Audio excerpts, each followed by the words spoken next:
Hello everyone, I'm Flaherty from ITX, and I'm going to share a model, a theory that I've got about business leaders and leadership that I've been giving in talks to CEOs and in the workshops that ITX delivers to its clients.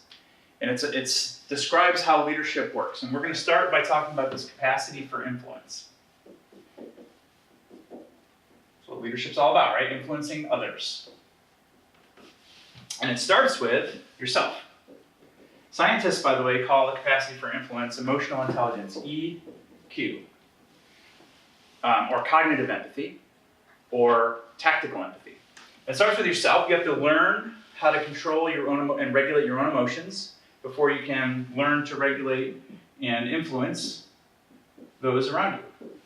So when we're babies, we influence the world by screaming and yelling, and as we grow, our family socializes us, and we learn emotional intelligence over time if we have a healthy family. As we get older and older, we learn to influence others. If we get good at influence, we learn to influence groups of others. We learn group dynamics and how to manage a group of people, lots of others. And ultimately, if we become a really great leader, maybe we'll influence an entire society one day. But this is how emotional intelligence works. You grow these things over time. As you grow, you become a better and better leader. Your EQ goes up, you influence more people. Another chart here, talking about another dimension that we don't typically think about in leadership is our capacity for caring. How much do we actually care about those who we're leading?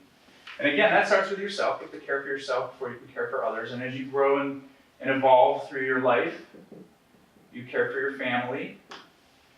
You learn to care for others. You grow your caring. Groups of others, same thing. Lots of others. And if you're a Buddhist, you learn to care for the whole world and everyone in it. And we all like to say we care for everybody, but we don't care for everybody as much as we care for our own family and ourselves. We're normal people. Our children, we save money for our children for their college education. We have bank accounts. We're not altruistic. So we all fall somewhere on this continuum, right? Now the magic happens when you apply these two scales, this capacity for caring, and you plot it against the capacity for influence, our emotional intelligence, EQ, versus our affective empathy. So scientists call it affective empathy. How much do we care about others? And something interesting happens. The scale is ourself, others, lots of others, entire societies, like I showed you earlier. Self, others, lots of others, the whole world and everyone in it. How much do we care? When we don't have much caring and we don't have much EQ, we might be called a psychopath. To get what we want, we might resort to psychopathic, what people would consider psychopathic tendencies, right?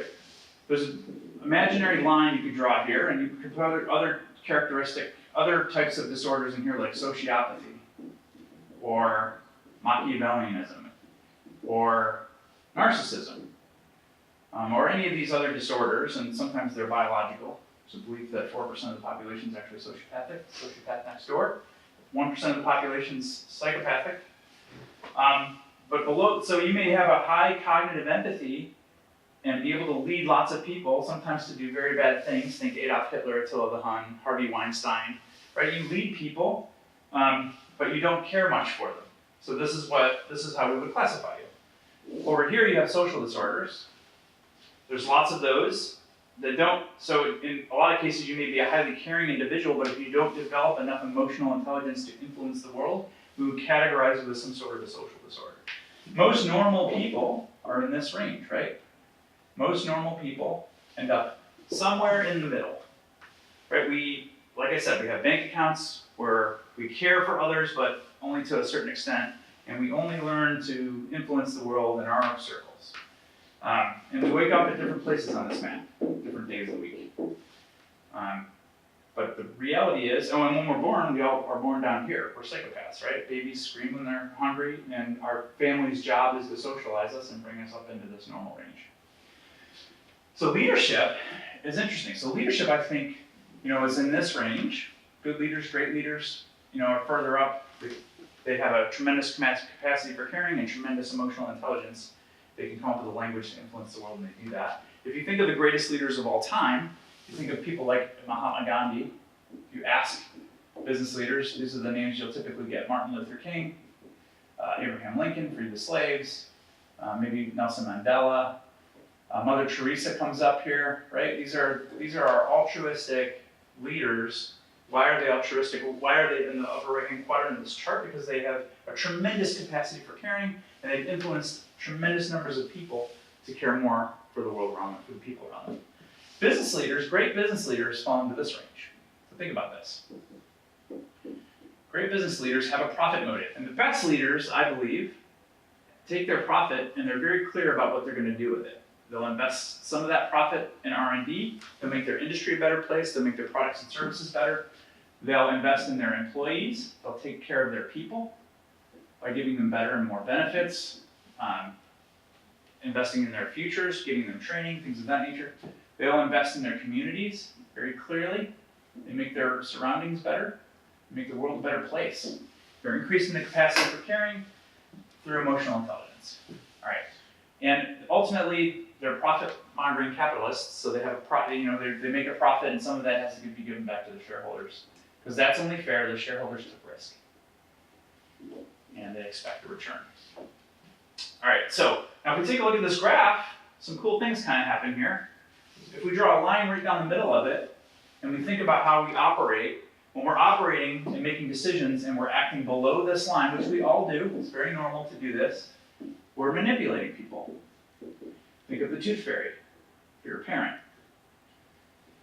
Think of Santa Claus, right? Things like that. So when we're manipulating people, we're operating below the line. When we're operating above this line, we're inspiring people. And inspiration, I'm here to tell you, is hard work. That's why we often resort to manipulation tactics to get our way. To influence the world, we may do things like spam, or we may make business decisions that are truly manipulative in order to get what we're trying to achieve in the world. But if we're great leaders, we work really hard at developing the language and moving our people in the direction of inspiration versus manipulation. Now, you might argue that inspiration is just another form of manipulation, maybe if you are a sociopath. But I argue the difference here is whether or not you actually care for the people that you're leading. Pretty cool, right? You can also put things like empaths up here, or codependents. You can put zealots down here, or PETA, or other causes where people are passionate about their cause but at the expense of others. And you can put all of the disorders on the map. And my question to you is, who do you want to be? How do you want to behave? Do you want to, as a leader, do you want to inspire, or do you want to manipulate? Because we wake up every day and we have a choice about where we sit on this map and how we're going to operate. And our job as leaders is to pull people in that general direction. Get them to care more for the people around them, for their ecosystem, and teach them how to influence the world more. And that's it.